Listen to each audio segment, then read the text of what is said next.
वरणगाव नगर परिषदेचे अपक्ष नगराध्यक्ष सुनील काळे आणि राज्यमंत्री संजय सावकारे यांनी आज एकत्र येऊन एका व्यासपीठावर उपस्थित आल्याने राजकीय विरोधकांचे एकत्रीकरण पाहायला मिळाले। यापूर्वी नगराध्यक्ष सुनील काळे यांना भाजपने नगराध्यक्ष पदाची उमेदवारी नाकारली होती, त्यामुळे त्यांनी बंडखोरी करत अपक्ष उमेदवारी स्वीकारली व नगराध्यक्ष निवडून आले। नगर परिषद निवडणुकीच्या काळात या दोन्ही राजकीय नेत्यांमध्ये रंगलेले वाद आज काही प्रमाणात शांत झाल्याचे दिसून आले। महाराजस्व शिबिराचे आयोजन वरणगाव नगर परिषदेच्या वतीने करण्यात आले होते, ज्याच्या उद्घाटनासाठी मंत्री संजय सावकारे उपस्थित होते।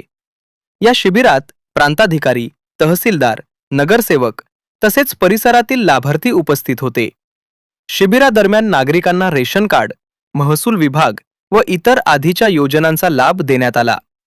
नगराध्यक्ष सुनील काळे आणि मंत्री संजय सावकारे यांचा एकत्रित सहभाग यामुळे नगर परिषद आणि स्थानिक प्रशासनाच्या कामकाजात राजकीय मतभेद असूनही जनहिताचे काम सुरू ठेवण्याची छटा दिसून आली। Bureau report, Mahanews 19, Jalgaon.